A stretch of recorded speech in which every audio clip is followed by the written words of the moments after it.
Porque la gente tiene la tendencia de mirar al hombre. Da igual si son católicos, si son evangélicos, da exactamente igual. La gente siempre busca puntos de referencia, ¿no? Los jóvenes buscan al cantante de moda, ¿verdad? Las personas siempre buscan a alguien a imitar cómo se viste, cómo se peina, cómo habla, cómo actúa, cómo vive. Y a veces también dentro del mundo cristiano hay creyentes que inconscientemente depositan, ponen excesiva confianza y su mirada, llámese en el pastor, llámese en el obrero o como sea. Y nosotros hemos luchado y lo haremos con uñas y dientes a lo largo de toda nuestra vida para que jamás, nunca nadie atribuya la gloria a nosotros ni piense que es porque nosotros no somos nada, hermano. Decía Santiago cuando escribía su hermosa carta que Elías, el profeta Elías, uno de los grandes varones de Dios en la historia del pueblo de Israel, era un hombre sujeto a pasiones semejantes a las nuestras. Pero Dios lo usaba, Dios lo bendecía. Y no sé si alguna vez algunos de ustedes se han preguntado por qué la Biblia no ocultó los defectos, los pecados, las carencias, las debilidades de grandes personajes bíblicos como por ejemplo Elías, que dice la Biblia que estaba un día en la cordillera, una cordillera montañosa al norte de Israel que se llama el Monte Carmelo, y en lo alto de ese monte desafió a cientos de profetas falsos, profetas que le rendían culto a Baal. Estaban financiados por la corona, por la reina Jezabel, que era la esposa del rey Acab, una pareja perversa que llevó espiritualmente al país a la ruina, a la descomposición total, moral y espiritual de la nación. Y ahí se levanta este hombre de Dios llamado Elías, un solitario de la vida, pero que el Señor lo levanta y pone en su corazón que desafíe en una mañana en lo alto de esa montaña a los profetas de Baal, diciéndoles que si ellos verdaderamente están plenamente convencidos de que Baal es el verdadero Dios, pues ahora tienen una oportunidad extraordinaria para poder demostrarlo. La prueba era muy fácil. Construyamos unos altares de piedra, pongamos en lo alto de ese altar un buey troceado, invoquen a su Dios y en vez de prender nosotros el fuego, que vuestro Dios lo haga.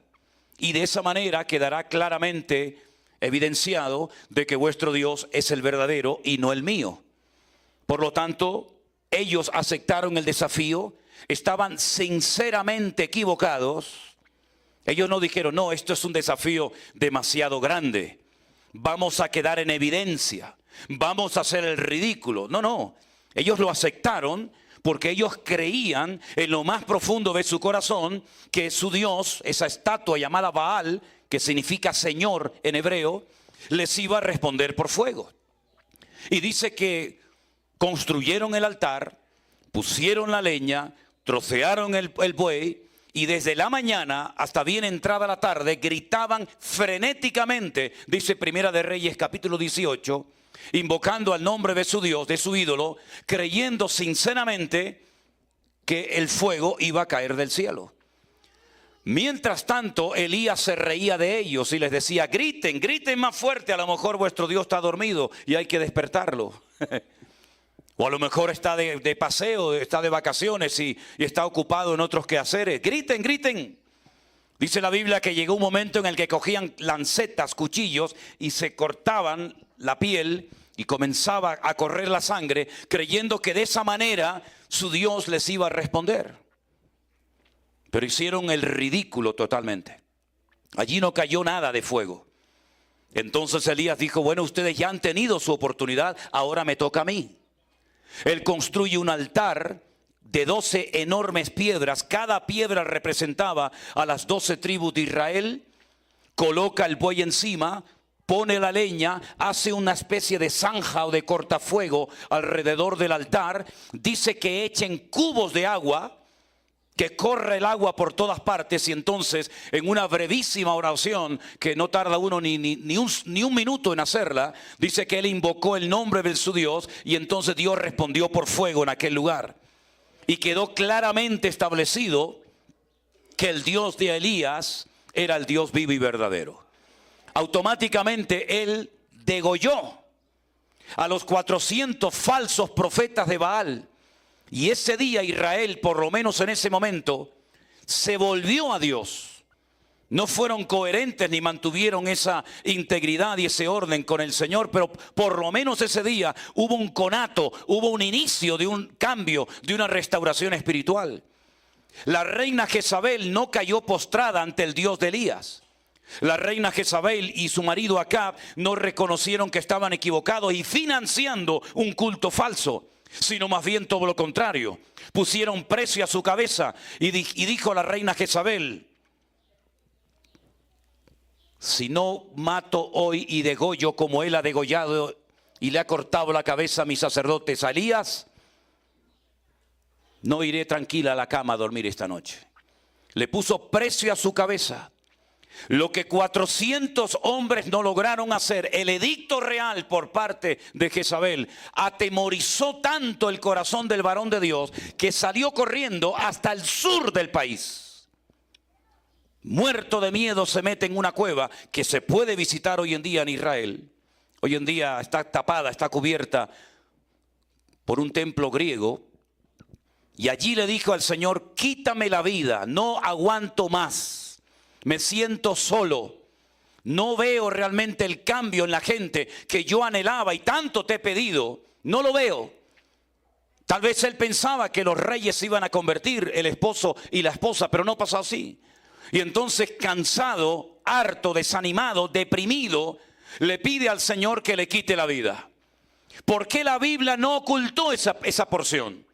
Porque la Biblia no solamente no podría relatar no solamente la gran victoria, el gran éxito que obtuvo en el Monte Carmelo. Porque el Señor también inspiró por su Espíritu Santo al autor de ese libro, para que hoy todos nosotros supiéramos que Elías se desanimó, se deprimió y no quiso seguir predicando. Porque la Biblia no oculta que Moisés pecó contra el Señor al golpear la roca cuando el Señor le había dicho que le hablara. Porque el Señor no oculta el pecado del rey David, un hombre que escribió 75, 77, tal vez más salmos de la Biblia. Un hombre que simplemente hacía tocar unas cuerdas en su arpa y los demonios salían corriendo. Un hombre que derrotó a gigantes, un hombre que mató leones, un hombre que mató osos, el dulce cantor de Israel. ¿Por qué la Biblia no ocultó su pecado con Betsabé? Porque la Biblia no ocultó que Abraham le dijo a su mujer: dile que eres mi hermana y no mi esposa. Porque la Biblia no ocultó que Pedro negó al Señor. Hizo grandes cosas, caminó por encima de las aguas, estuvo en el monte Tabor en el día de la transfiguración, viendo a Moisés y a Elías. Participó de la multiplicación de los panes y de los peces. Vio milagros, señales, maravillas. Porque la Biblia nos cuenta que negó al Señor 3 veces. Para que ninguno de nosotros en el día de hoy tengamos un concepto demasiado elevado de aquellos hombres que fueron simplemente instrumentos de barro utilizados temporalmente por la misericordia y por la gracia de nuestro Dios. Exactamente igual quiero dejar bien claro en este día a todos ustedes y a todos los que verán este culto posteriormente, que no hay ningún mérito personal, no hay nada especial, no hay nada que les tiene que motivar a ustedes a poner su mirada en nosotros. Ya muchos cristianos desde los días del confinamiento nos contaban que salieron de sus respectivas iglesias desanimados, apaleados y heridos. ¿Por qué? Porque se fiaron demasiado del hombre. Y la Biblia dice: maldito el varón que pone su mirada en el hombre. Más bienaventurado el varón que pone su confianza en el Señor. Hoy os digo en el nombre del Señor: mirad al Señor, adorad al Señor, aplaudid al Señor y no confiéis ni miráis en el hombre. Porque somos instrumentos de barro, utilizados temporalmente, no sé hasta cuándo. Por eso, mis queridos hermanos, en esta mañana estamos aquí no para ver a unas personas especiales. Nosotros somos siervos para servirles a ustedes. no para servirnos de ustedes. Estamos aquí para servirles a ustedes. Si algo ha enseñado y si para algo sirve la iglesia virtual, es para eliminar cualquier afán de protagonismo de cualquier persona que utilizando esta plataforma quiere lucirse y quiere utilizar la iglesia virtual como una especie de pasarela para decir yo tengo esto, yo tengo aquello, yo predico, yo canto, yo tengo este don o yo tengo el otro don. La iglesia virtual no es el foro indicado para una persona que tiene una agenda personal y que no tiene deseos de servir a los demás. No es tu lugar, no es el sitio indicado. Aquí estamos para servir, aquí estamos para ayudar a los hermanos, aquí estamos para levantar la obra del Señor. Aquí estamos de paso, pero la obra del Señor continúa. Prueba de ello, que en estos últimos 2000 años, Satanás ha hecho todo lo habido y por haber, todo lo posible para impedir que la iglesia y el evangelio se extendiera en todas las naciones de la tierra, y ha sido un fracaso. Si bien es cierto que miles y miles de hermanos nuestros han muerto, han sido torturados, han sido quemados, han sido crucificados, han sido encarcelados, devorados por las fieras en los circos romanos, la iglesia sigue adelante de gloria en gloria y de victoria en victoria y de bendición en bendición, porque es Él el que la sustenta y el que la cuida, no el hombre. Tenía mucha curiosidad en uno de los viajes que hice a Israel por conocer Cesarea de Filipo. A veces cuando voy con grupos, ya este año hemos ido, gracias al Señor, en 2 ocasiones, ya nos dieron permiso para poder viajar y tenemos pendientes para el mes de octubre y noviembre otros 3 viajes. Pero en uno de los primeros viajes que hice a Israel, cuando conocía muy poco de ese país, tenía yo personalmente mucha curiosidad por visitar Cesarea de Filipo. Y les cuento por qué. Porque fue en ese lugar donde el Señor Jesucristo pronunció una frase que se convirtió en promesa, que prácticamente toda la cristiandad conoce perfectamente, y es aquella que dice que las puertas del Hades no prevalecerán contra la iglesia. Quería saber qué es eso de las puertas del Hades. Quería saber por qué allí y no en Jerusalén, no en Samaria, no en Judea, no en Capernaum, no en Belén, dijo el Señor esa frase. ¿Por qué lo llevó hasta tan lejos? Porque Cesarea de Filipo está bien al norte. De hecho, una ocasión cuando fuimos oíamos las bombas que caían en Siria en aquel momento. Y cuando llegué a Cesarea de Filipo, que ya no se llama así, sino se llama la ciudad de Banias, me di cuenta que estaban las ruinas de un templo al dios Pan, al dios del pánico, del terror, al dios de la muerte. Y era un templo que cuando entrabas por la puerta era así como una especie de, algo así parecido a esto, como una especie de tubo. La gente entraba por la puerta. Al final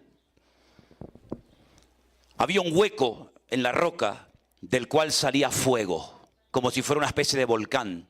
Por eso lo llamaban las puertas del infierno o las puertas del Hades. Hay muchas puertas del infierno en el mundo. En Canarias también tenemos unas cuantas. Y el Señor Jesucristo, cuando llevó a sus discípulos allí, vieron sacrificios humanos de niños que los arrojaban al fuego para calmar la ira del dios Pan. Y vieron a jovencitas vírgenes que se sacrificaban y quemaban varias partes de su cuerpo en honor al dios Pan. Y el Señor Jesucristo pronunció allí esta frase: las puertas del infierno no prevalecerán, no le pasarán por encima a la iglesia, sino que la iglesia permanecerá en el tiempo. Y al poco tiempo de haber pronunciado el Señor esa frase célebre en aquel lugar, dejó de salir fuego de aquella cueva. De hecho, ya no brota el fuego y comenzó a salir agua. Agua limpia, agua fresca, y es uno de los afluentes más importantes del río Jordán. Y allí en Banias es donde el Señor pronunció esta frase. ¿Qué quedó del templo al dios Pan? Ruinas. Ruinas que no reconoces absolutamente nada. ¿Qué quedó de aquella promesa que el Señor dio? Todos y cada uno de nosotros en esta mañana, centenares, miles y miles de hermanos, lavados, comprados por la sangre de Jesucristo, gente que ha sido liberada, gente que ha sido sanada, transformada por el poder de Dios, porque las puertas del Hades no prevalecerán contra la iglesia. Fuerte ese aplauso a nuestro Dios. Ese es nuestro Dios. ¡Aleluya! ¡Aleluya! No quedó nada del templo al dios Pan, no quedó nada del imperio romano, no quedó nada del imperio griego, no quedó nada de Babilonia, no quedó nada de Egipto, sino piedras y piedras y nada más que piedra. Pero nosotros también somos piedras, pero piedras vivas que alaban, glorifican, honran el nombre de nuestro Dios. Eso es lo que ha quedado para la historia. Aleluya. Pero eso no significa, mis queridos hermanos, que la iglesia actual no necesite un cambio.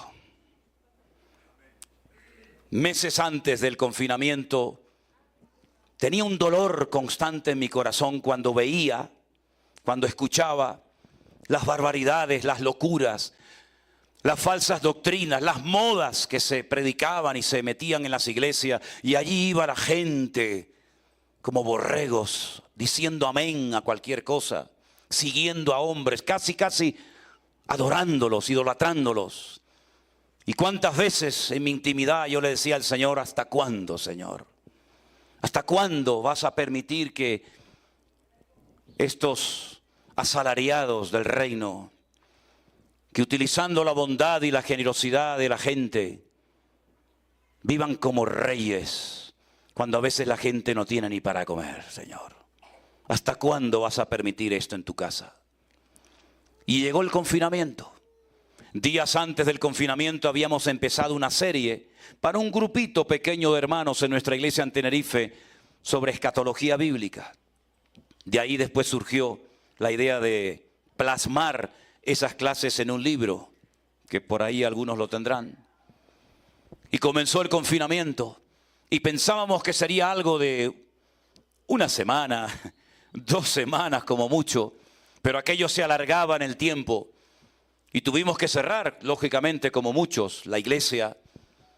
Y fue en aquel día cuando tuve que cerrar la iglesia oficialmente, el día 14 o 15 de marzo del año 2022, cuando me puse de rodillas al lado de mi cama y le dije al Señor: Señor, si esta obra es tuya, ahora tienes una oportunidad extraordinaria para demostrar que tú la amas y tú la vas a cuidar. Y a los pocos días, pues nosotros teníamos devocionales y preguntas y respuestas en un grupo de WhatsApp que hicimos para atender a los miembros de nuestra iglesia. Tuvimos más comunión y más contacto en esos días que antes o después del confinamiento, para ser sinceros. Y entonces un día el Señor me pone en mi corazón que en vez de compartir un devocional para el grupo de hermanos de la iglesia, si yo lo hacía por internet, decía yo en aquel momento, tal vez alguien lo verá. Bueno, ¿para qué fue aquello, hermanos? ¿Para qué fue aquello? Y después digo, bueno, en vez de responder a los hermanos a sus preguntas por el WhatsApp o por el ordenador, la computadora, si lo hago por internet, puedo tal vez alcanzar a más gente, sobre todo pensando en la gente de la iglesia. Y fue una aluvión, una lluvia de llamadas, de correos, de mensajes de todo el mundo. Gente que nos llamaban desde Afganistán, soldados norteamericanos que estaban allí cumpliendo una misión. Desde Ushuaia, desde las Islas Caimán, desde Alaska, desde cruceros de lujo que no podían entrar en los puertos y se quedaron varados en alta mar, porque estaban muchos de ellos contagiados por el COVID en aquel momento y no los dejaban desembarcar y nos llamaban desde sus camarotes, desde alta mar, diciendo: no estamos viendo los devocionales, estamos viendo el pastor online, estamos viendo los cultos. Y decíamos: pero Señor, ¿qué está pasando con todo esto? Y comenzamos a recibir preguntas y llamadas de hermanos que nos contaban cosas terribles.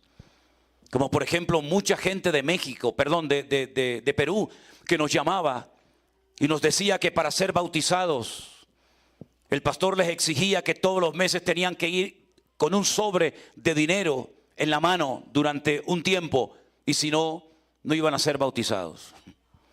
Personas que nos decían que estaban bajo maldiciones y por eso tal vez no conseguían trabajo, su hijo había nacido enfermo o el matrimonio tenía problemas, y con las cosas de las maldiciones comenzamos a oír auténticas barbaridades y disparates. Gente que había hecho pactos con hombres y tenían miedo de quebrantar esos pactos por miedo a las consecuencias que podían experimentar. Y yo me llevaba las manos a la cabeza y decía: pero Señor, ¿qué le han hecho a tu amada? ¿Qué le han hecho a tu pueblo? ¿Qué le han hecho a tu iglesia, Señor? Y uno de los motivos por los que comencé al principio lo del pastor online era para desmantelar toda esa basura y para que la gente entendiera que somos responsables a título personal delante del Señor de examinar, de filtrar a la luz de las Sagradas Escrituras si verdaderamente lo que nos enseñaban era bíblico o era humano. Y el Señor comenzó a hacer cosas increíbles. Hemos conocido en estos días en Estados Unidos pastores que han estado en movimiento donde practicaban y enseñaban estas cosas que se les abrieron los ojos y se dieron cuenta de que no estaban enseñando lo correcto, no estaban practicando la sana doctrina y salieron corriendo de ciertos y determinados sectores porque se dieron cuenta de que una cosa es lo que el hombre enseñó y otra cosa muy diferente es lo que Dios enseña en su palabra. Claro, no todos son mensajes de qué bueno, pastor, qué lindo. No, también ha habido insultos y también ha habido cosas tremendas que nos han dicho por las redes sociales. Pero ¿saben qué? Nuestro objetivo no es agradar a la gente. Yo no estoy aquí para agradar a la gente en esta tierra. Yo estoy aquí para cumplir con un llamado que el Señor puso en mi corazón hace más de 40 años. Y recuerdo un pasaje donde dice la Biblia que un día el Señor Jesucristo enseñó una palabra fuerte, desafiante, y personas se sintieron aludidas, confrontadas y se fueron enfadados con el Señor. Imagínense eso. Y entonces los discípulos vinieron como para decirle al Señor: Señor, afloja, baja un poquito el listón porque nos vamos a quedar más solos que la una. Ya se está marchando la gente. Y el Señor, ¿qué les dijo? Bueno, si ustedes quieren también marcharse con ellos, aprovechen y váyanse ahora mismo. Esto es lo que hay, al pan pan y al vino vino. Al que no le guste, es como la lenteja, la come o la deja. Pero esto es lo que hay. Claro que no es agradable el tener que a veces decirle a una persona lo que tal vez su pastor o su padre jamás se atrevió a decirle. Pero repito, no estamos aquí para agradar a los hombres. Estamos aquí para decirte lo que Dios dice en su palabra. Y Dios no se casa con nadie. La palabra de Dios se predica igual desde hace miles de años. Y nosotros tenemos hoy en día la obligación de decirle a la gente: eso no es de Dios. ¿Cuántas personas que han sido católicas, algunos de ellos muy practicantes y la mayoría nada practicantes, cuando nos llamaban a nosotros y les decíamos: lea la Biblia, lean la palabra de Dios, comenzaron a leer la Biblia, por ejemplo, por Éxodo capítulo 20, los famosos 10 mandamientos, y se dieron cuenta que lo que nos habían enseñado desde pequeños por el catecismo. Y yo estudié toda mi vida en colegios de curas, en Venezuela, en los maristas, y en España, en los salesianos. Y me sabía toda la liturgia y todas las oraciones, y dirigí el rosario y le robé el vino al cura, y todo lo que ustedes se puedan imaginar. Cuando leían los verdaderos 10 mandamientos, se le caían las escamas de los ojos, porque nunca nadie les había dicho: al Señor tu Dios adorarás y a Él solo servirás. No te harás imágenes ni ninguna semejanza de lo que está arriba en el cielo, ni abajo en la tierra, ni aún debajo de la tierra. No te inclinarás ni las adorarás, porque yo soy el Señor tu Dios, celoso, ¿verdad? Nunca nadie le había dicho eso. Y solos se convertían en sus casas, solos. Porque lo grande de la iglesia virtual es que la obra invisible pero real, quien la ha hecho y la mantiene, es el Señor. Nos hemos metido en la casa de miles y miles de personas sin pedir permiso, y el Espíritu Santo, tomando esta palabra, ha tocado ese corazón endurecido, ha tocado a ese santero, ha tocado a ese brujo, ha tocado a ese idólatra, ha tocado a miles de personas, y han llegado al conocimiento de la verdad y han experimentado la libertad gloriosa de los hijos de Dios.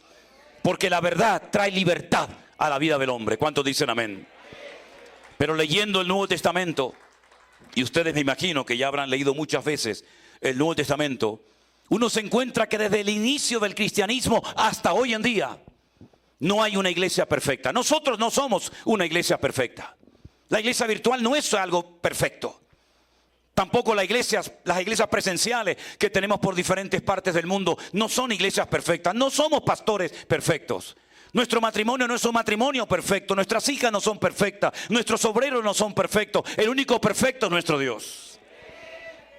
Y por eso es muy bueno leer cómo eran las iglesias en el tiempo de los apóstoles. Porque uno podría decir: bueno, hoy en día las cosas han cambiado, ha pasado mucho tiempo. Pero hermano, en el siglo I las iglesias tenían que ser algo increíble, tenían que ser extraordinarias. Pues se equivocan.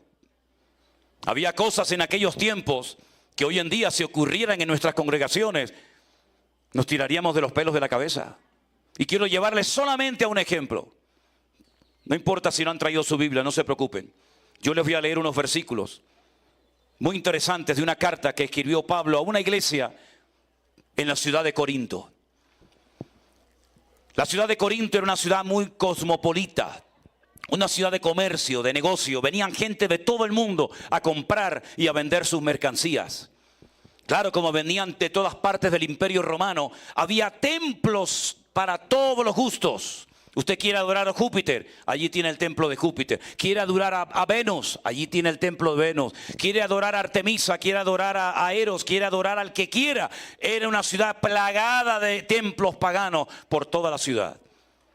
Y Pablo, cuando desciende de Grecia, llega a la ciudad de Corinto y se da cuenta de que Corinto es una ciudad idólatra, una ciudad con una promiscuidad sexual brutal, una ciudad corrupta, una ciudad de pecado. Era la Sodoma y Gomorra del tiempo del Nuevo Testamento. Y Pablo, por la gracia del Señor, se para allí un año, predica el Evangelio. Y él dice, les prediqué a Cristo crucificado y a este resucitado. Y cuando predicaba no utilizaba términos muy profundos, ¿verdad? Y muy sofisticados, para que si alguno de ustedes llega a convertirse, no diga que se convirtió por mi elocuencia o por mi sabiduría, sino por el poder de Dios, que es el que cambia las vidas. Y entonces pasa el tiempo y Pablo se va de la congregación. Y comienzan a venir por la iglesia otros ministerios, como por ejemplo el de Pedro, que en esta carta lo llaman Kefa o Cefas. Y como por ejemplo también Priscila y Aquila, un matrimonio muy usado por el Señor en aquella época. Y como por ejemplo aquel gran varón de Dios que dice la Biblia que tenía un gran conocimiento de las Escrituras, era un hombre ferviente de espíritu y al que Pablo le rogó que fuera a predicar la palabra, y estoy hablando nada más y nada menos que de Apolos. La iglesia internamente se dividió. ¿Por qué? Porque cada uno tiene su estilo. No somos clones, cada uno tiene su forma. Y cuando escuchaban predicar a Apolos, la gente quedaba con la boca abierta porque decían, qué sabiduría tiene este hombre, qué conocimiento de las Escrituras. Y entonces la gente iba al culto cuando venía a predicar este varón de Dios. Pero cuando venía a predicar otro hermano o a dar una enseñanza bíblica, pues no aparecían. Y entonces la iglesia estaba internamente dividida, cosa que nunca tiene que ocurrir entre nosotros. Y le llega a través de una familia de la iglesia que se llama la familia de Cloé este informe negativo a Pablo y le dicen, la iglesia está internamente dividida. Unos dicen que son tuyos, otros dicen que son de Apolos, otros dicen que son de Cefa, otros dicen que no son de nadie sino de Cristo. Y esto es un lío. Un desorden. Y Pablo escribe una carta. Y en el capítulo 3 de la carta de Pablo a los Corintios, a partir del versículo 1, dice así la palabra del Señor. De manera que yo, hermanos, no pude hablaros como a espirituales, sino como a carnales, como a niños en Cristo. Os di a beber leche y no vianda, porque aún no erais capaces, ni sois capaces todavía. Porque aún sois carnales, pues habiendo entre vosotros contiendas y disensiones, ¿no sois carnales y andáis como los hombres? Porque diciendo el uno, yo ciertamente soy de Pablo, el otro yo soy de Apolos, ¿no sois carnales? ¿Qué es Pablo? ¿Qué es Apolos? Servidores por medio de los cuales habéis creído, y eso según lo que a cada uno concedió el Señor. Yo planté, Apolos regó, pero el crecimiento lo ha dado el Señor. Así que ni el que planta es algo, ni el que riega, sino Dios, que es el que da el crecimiento. El que planta y el que riega son una misma cosa, aunque cada uno recibirá su recompensa conforme a su labor. Nosotros somos colaboradores de Dios. Vosotros sois labranza de Dios, edificio de Dios, conforme a la gracia que me ha sido dada. Yo como perito arquitecto puse el fundamento. Otro edifica encima. Pero dice aquí pero cada uno mire cómo sobreedifica, porque nadie puede poner otro fundamento que el que está puesto, el cual es el Señor Jesucristo. Cada uno tiene que saber a lo que ha sido llamado y a lo que no ha sido llamado. Y hace años prediqué un mensaje que lo titulé: no te metas donde Dios no te ha llamado. Porque hay gente que quiere hacer de todo saben, de todo entienden. Y en la Biblia el hombre orquesta no existe. Somos un cuerpo, miembros los unos de los otros, y estamos no para competir, estamos para complementarnos y ayudarnos los unos a los otros. Y lo que yo tengo de Dios, tal vez tú no lo tienes, pero estoy convencido que lo que muchos de ustedes tienen, tal vez Dios no me lo dio a mí. Entonces nos complementamos y nos ayudamos mutuamente para la edificación del cuerpo de Cristo.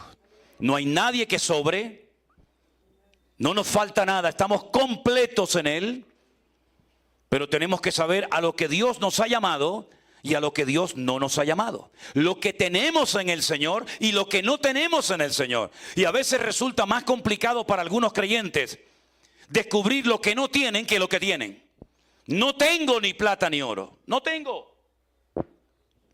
Pero tengo otra cosa que te puedo compartir y te puede ayudar y transformar tu vida.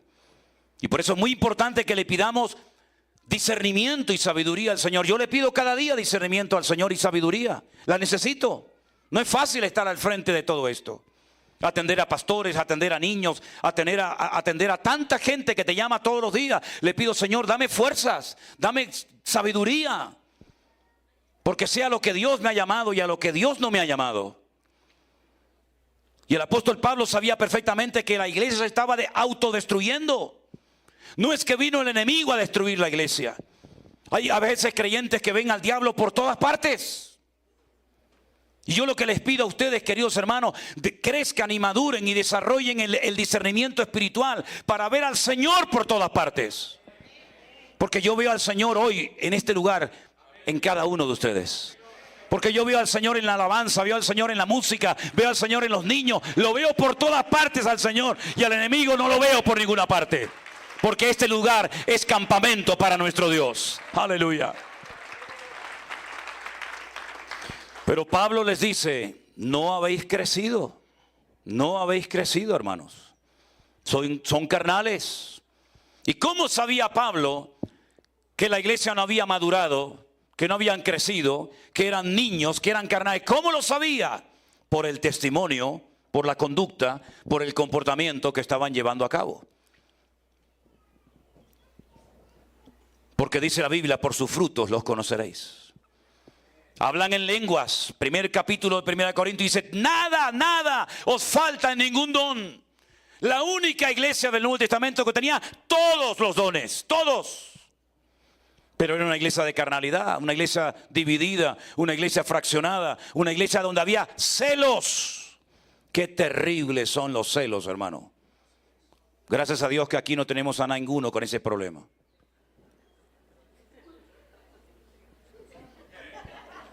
El pastor no me saludó y lleva media hora hablando con ella y a mí no me ha hecho ni caso. Por favor, maduremos, maduremos.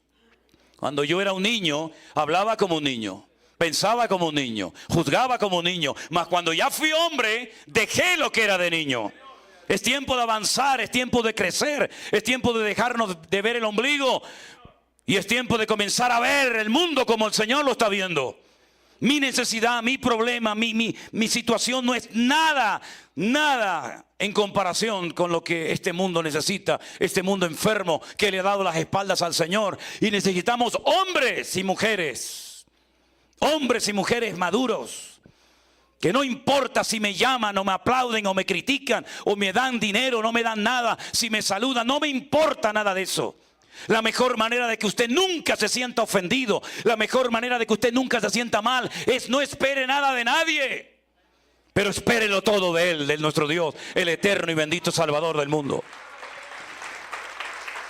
Qué lástima, la iglesia de Corinto empezó tan bien y estaba comenzando a entrar en una dinámica muy peligrosa. Y Pablo tiene que poner orden en la iglesia. Mi pregunta es, desde marzo del 2020 hasta hoy, ¿qué hemos aprendido, queridos hermanos? ¿Hemos captado el mensaje? ¿Ustedes creen que fue casualidad que el mundo entero, que toda la cristiandad, por primera vez en la historia de la humanidad, nos encerraran en nuestras casas? ¿Creen que aquello no lo permitió el Señor?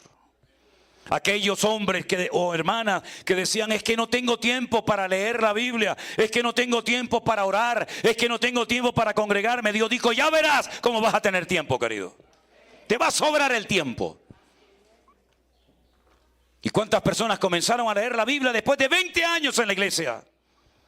Y decían, hermano, yo he aprendido con ustedes en un año más que en toda mi vida. Digo, pues no debería de haber sido así. No debería de haber sido así. ¿Y cuántas personas, por no haber leído y escudriñado las Escrituras, se dejaban llevar como borregos? Pero en la Biblia hay un pasaje muy interesante que incluso hasta algunos han cuestionado, pero es una regla de oro. Cuando el apóstol Pablo llegó a un lugar llamado Tesalónica, la gente le oía y a todo decía amén. Porque bueno, al fin y al cabo lo que Pablo enseñaba era sana doctrina y no cuestionaban nada. Ay, amigo, pero cuando bajó a Berea, dice que estos eran más nobles. ¿Por qué? Porque cuando Pablo terminaba de compartir la palabra, dice que escudriñaban a la luz de las Sagradas Escrituras si estas cosas eran así o no eran así. En otras palabras, no se dejaban manipular, no se dejaban engañar, no se dejaban atraer ni seducir por nadie. Así tenemos que ser los cristianos del Centro Evangélico Vida Nueva. Da igual si es Manolo, Anderson, Alberto, quien sea, da igual. Primeramente vamos a ver si eso está en la Biblia. Primeramente vamos a ver si eso se puede demostrar con las Sagradas Escrituras. Y si no, da igual quien lo sea, quien lo diga. No digan amén ni aplauden a una persona que se sale de las Sagradas Escrituras. Y por eso, mis queridos hermanos, estamos tan agradecidos, porque algo que también el Señor ha puesto en la vida de muchos hermanos es un amor por las Sagradas Escrituras. Y yo me alegro muchísimo de que ustedes amen al Señor, pero que también amen la palabra del Señor. La palabra del Señor es viva y es eficaz. Y hace más que 20,000 consejos de un pastor. Pero es mucho más fácil hacer cola. Y no lo digo por ustedes, entiéndame. Es mucho más fácil ir a un lugar a hacer cola para que un hombre te diga al oído y te ponga las manos encima y te transmita no sé qué y te diga no sé qué, que meterte en tu habitación cerrada la puerta y delante del Señor quebrantar tu corazón y decirle, Señor, heme aquí, dime qué es lo que tengo que hacer con mi vida. Nos han enseñado que lo fácil, lo práctico y parece casi lo espiritual y el método es ir al hombre, a que el hombre me inyecte, a que el hombre me transmita. Saben, queridos hermanos, yo a ustedes solamente les voy a transmitir una cosa, y es el amor a Dios y el amor a la palabra. Y cualquier otra cosa que usted necesite, búsquela en el Señor, porque yo no la tengo y si la tengo no se la voy a dar. Así de claro como se lo digo. Sí, el del hombrito, ya sé. También hay gente en esta mañana que han venido invitados por amigos, por familiares, por algún hermano, algún vecino, algún conocido. Bueno, la primera vez que yo fui invitado a una iglesia evangélica, para mí estaban todos locos como cabras. No entendía nada. No entendía absolutamente nada. Venía de un contexto católico por decir algo. Porque si ustedes hubieran nacido en Afganistán o en Irak o en Pakistán, ustedes probablemente nunca hubieran sido católicos, porque la religión no es algo que elegimos, sino algo que nos escogió a nosotros. Fueron los españoles los que vinieron a estos continentes, a estas tierras hace cientos de años y dejaron una religión que ni funcionaba en Europa y después pretendían que funcionara aquí. Y algunos se agarraron a ídolos muertos cuando España estaba en la miseria y en la ruina más absoluta, que no tenía dinero absolutamente para nada porque habían expulsado a los que tenían el dinero, que eran los judíos. Y Fernando de Aragón e Isabel de Castilla firmaron un decreto el día 12 de octubre de 1492 expulsando a los judíos de España y se llevaron muchas riquezas y muchas cosas y España se hundió en la miseria. y una religión muerta, vacía, una religión de terror, una religión que inventó algo llamado la Santa Inquisición, donde mataron a millones de personas en la hoguera, quemados y crucificados. Es lo que vinieron a traer a una tierra nueva y virgen. Y lo que no funcionó allá, menos funcionaría aquí. Y muchos dicen, no soy católico. Usted no fue católico nunca en su vida. A usted lo hicieron católico prácticamente desde su cuna, porque le echaron 4 gotas de agua encima, pero usted no sabía ni lo que le estaban haciendo. Y a usted le enseñaron que cuando usted quería pedir perdón de sus pecados, tenía que postrarse delante de un hombre que a lo mejor era más pecador y peor que usted. Pero usted tenía que abrirle su corazón a un hombre, cosa que usted nunca tiene que hacer. Usted ábrale su corazón a Dios. No le abra el corazón a nadie. Sobre toda cosa guardada, guarde su corazón. Porque al que usted le abre su corazón mañana con esa información, sabe Dios lo que puede hacer. Y a usted le enseñaron que después de pedir perdón, no se obtenía el perdón instantáneamente, como dice la Biblia, sino tenía que ir a ¿qué? A hacer la penitencia. 3 Padre Nuestros, 4 Ave María, 2 Credo, Dios, ¿verdad? Y a usted le enseñaron que cuando usted se muriera, usted no iba a ir al cielo, porque no había seguridad de salvación. A usted le enseñaron que cuando un católico muere, podía ir a 4 lugares diferentes. Al cielo si fue bueno, pero como ninguno fuimos buenos, nadie iba para arriba. Al infierno si había sido malo, pero era durísimo decir el abuelito se nos fue al infierno. Entonces crearon en la Edad Media, se sacaron de la manga, inventaron 2 lugares. El purgatorio, que no está ni en la Biblia, y donde usted tiene que estar, sabe Dios, 20 años, 30 años, 40 años, 200 años. Mientras tanto su familia que quedó vivo en la tierra le hace misa para que en algún momento, sabe Dios cuándo, lo saquen del purgatorio y lo lleven para arriba. Pero en el caso de que el niño se hubiera muerto sin haber sido bautizado, la Iglesia Católica inventó otro lugar más. Lo llamó el limbo, que es donde están muchos todavía, están en el limbo.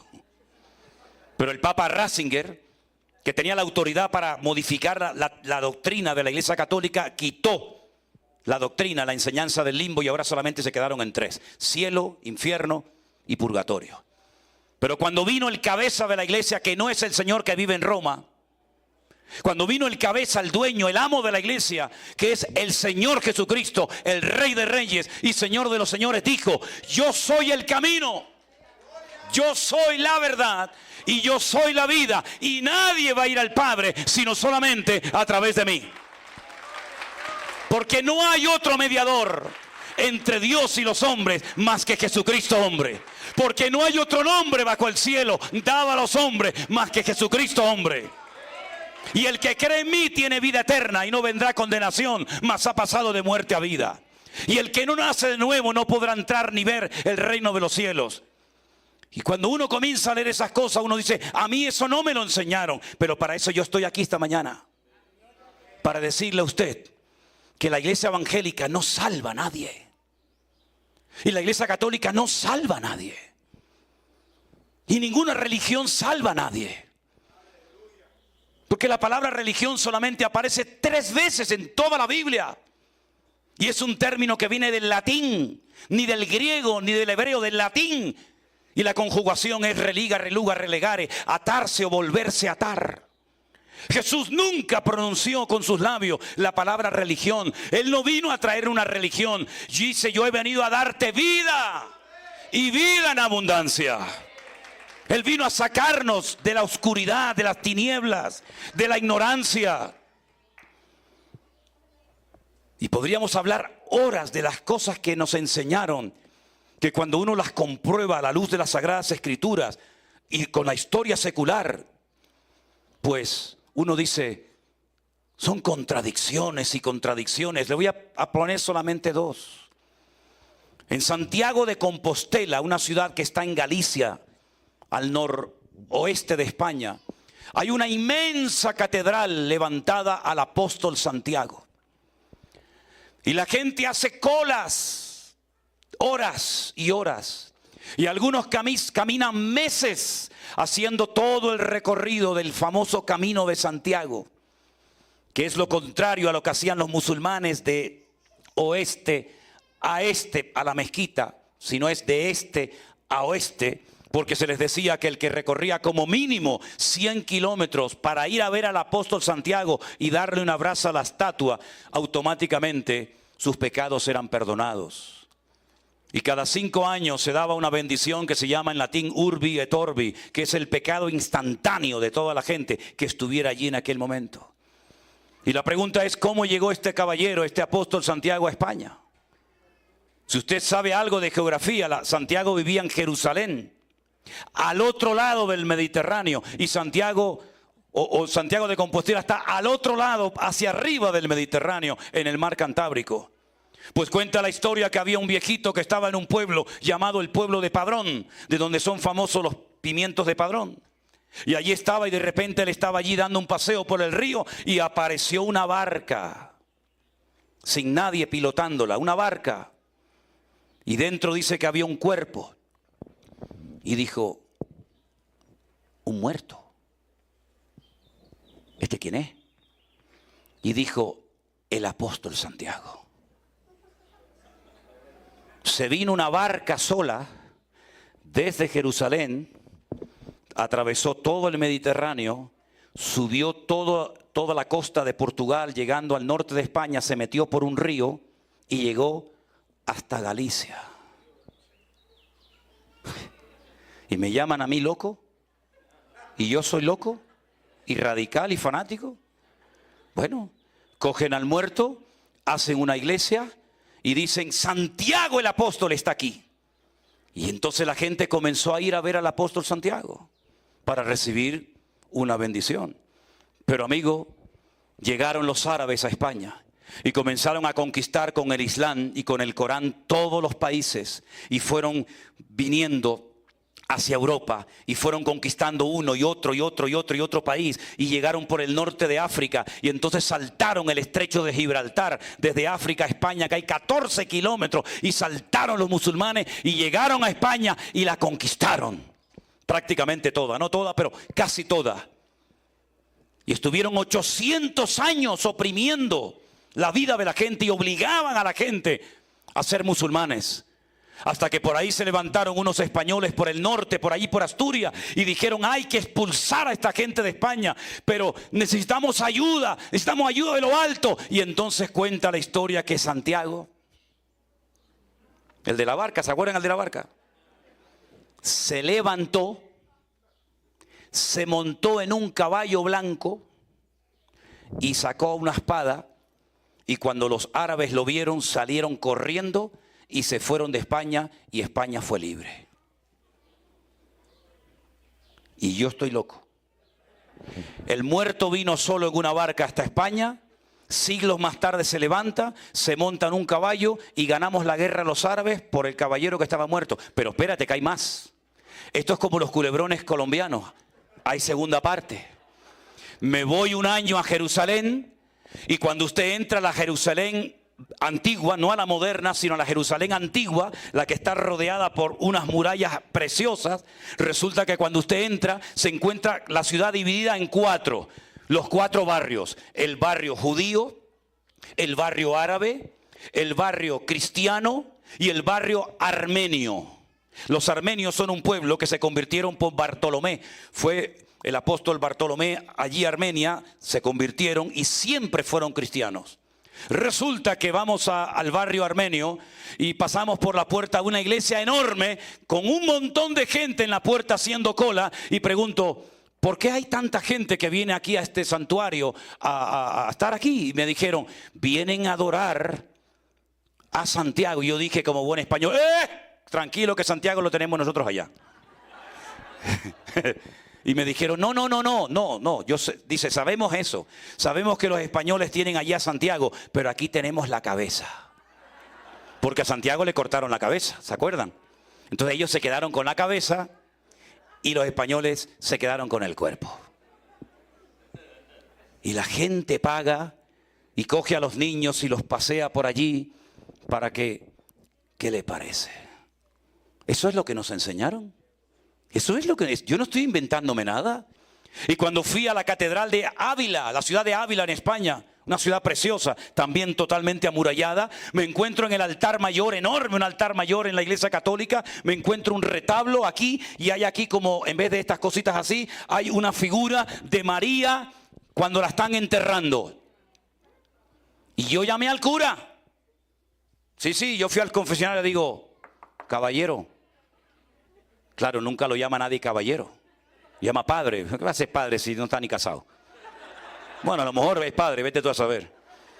Caballero, ¿puedo hablar con usted? Y sacó la cabeza y me dice, sí, dígame. Digo, una pregunta. ¿No nos enseñaron ustedes que María no murió, sino que ascendió viva al cielo?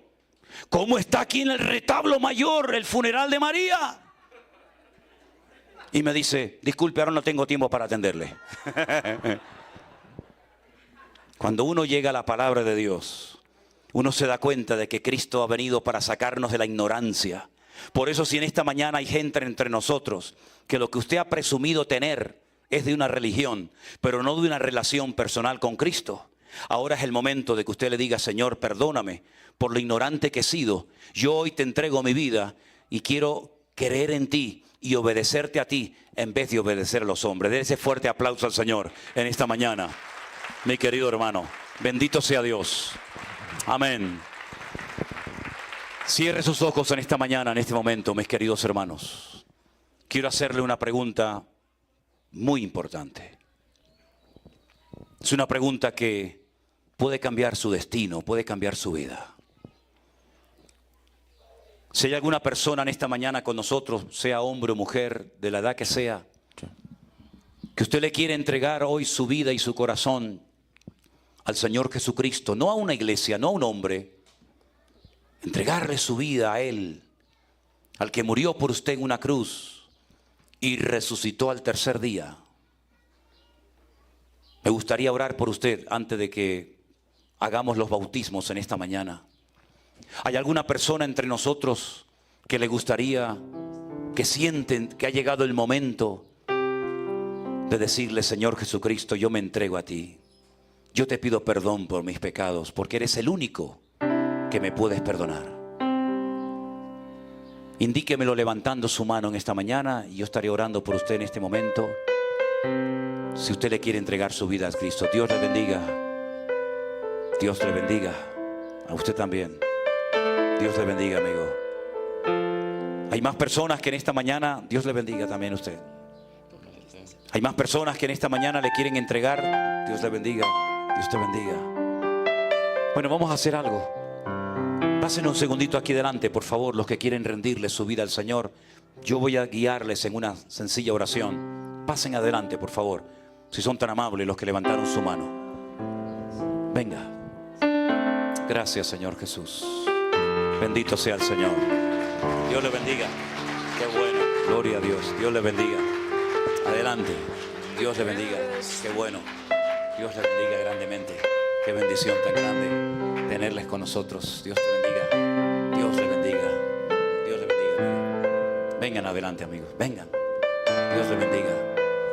Yo quiero que cierren sus ojos, por favor, en esta mañana. Ustedes no le van a entregar su vida a un hombre.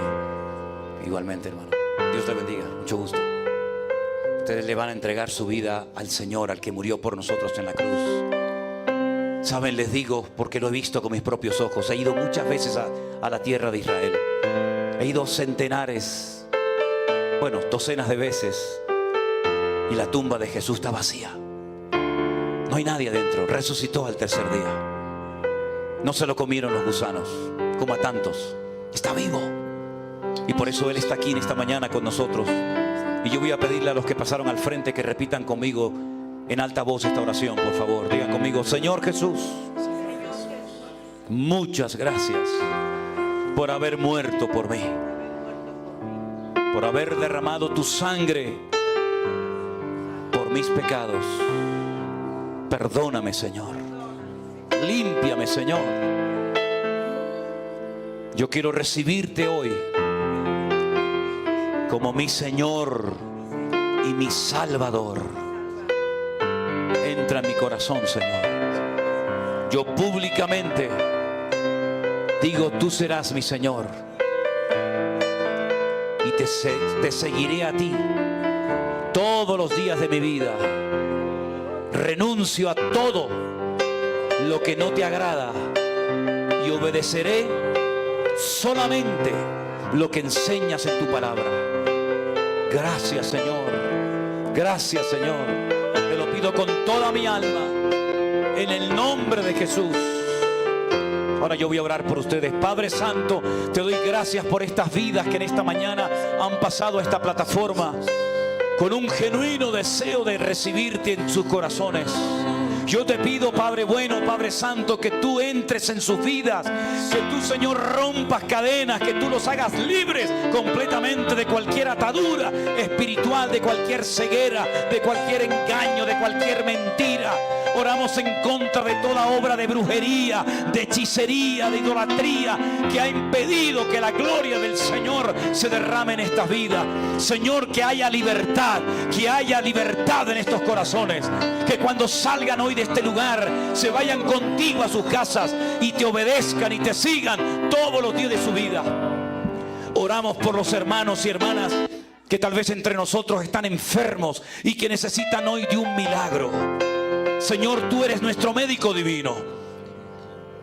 Yo sé, Señor, que tú puedes sanar porque tú a mí me sanaste. Y yo te ruego, Señor, que bendigas cada familia aquí representada, y que seamos un pueblo de gente sana, de gente libre, de gente gozosa, de gente llena de paz, porque tú eres nuestro Rey. Y el diablo está vencido, y Satanás ha sido vencido, y la sangre de Cristo tiene poder. Señor, gracias por tu presencia en este lugar, en esta mañana. Recibe hoy toda la gloria y toda la honra, mi amado Señor. Levante sus manos al cielo y dígale: Señor, gracias, porque tú estás aquí. Este alimento, mi querido hermano, es el que su alma y su espíritu necesitan para que usted pueda ir de gloria en gloria y de victoria en victoria y de bendición en bendición. Léala, escudriñela, estúdiela cada día, y usted será un hombre firme, bien parado, bien cimentado en la roca que es nuestro Señor Jesucristo. Cuando vengan los problemas de la vida, que vendrán, cuando vengan las dificultades, que vendrán, seamos o no creyentes, dice la Biblia que el hombre que edificó su casa sobre la roca permaneció frente a la tormenta, permaneció frente al huracán y no se cayó. Por el contrario, el hombre que edificó su casa sobre la arena, ¿qué le pasó? Se desmoronó, se vino abajo y fue grande su ruina. Cuánta gente vemos que se destruyen, cuánta juventud que se matan, cuánta gente destruida. ¿Por qué? Porque están edificando ¿sobre qué? Sobre nada, sobre arenas movedizas. Pero cuando fallan, no sirven de nada. No sirve de nada muchas veces ni el dinero, ni la belleza, ni las casas, ni el coche, ni los títulos, ni nada. Conozco a gente muy, muy rica que están amargados.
you give your all. In the barren lands you find your way. We find our true connection, a place to call our own. One step at a time, we'll climb every hill. One beat with our heart, feeling every thrill.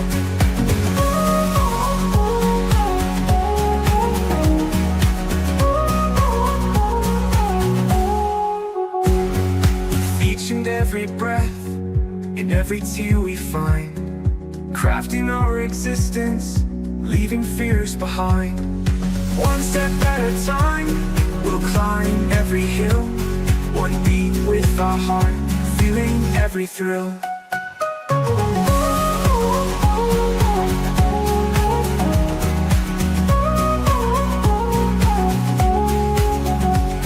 The sky above us open, the world is in our hands. We roam through endless fields, explore uncharted lands. Lo tienen todo y no tienen nada. Y conozco a gente muy sencilla que son felices porque tienen la paz que sobrepasa todo entendimiento. Y esa paz no la compra el dinero. Esa paz viene cuando usted le entrega su vida y su corazón al Señor Jesucristo, como han hecho ustedes en esta mañana. Así que les felicitamos y que el Señor les bendiga muy grandemente, mis queridos hermanos. Gloria a Dios.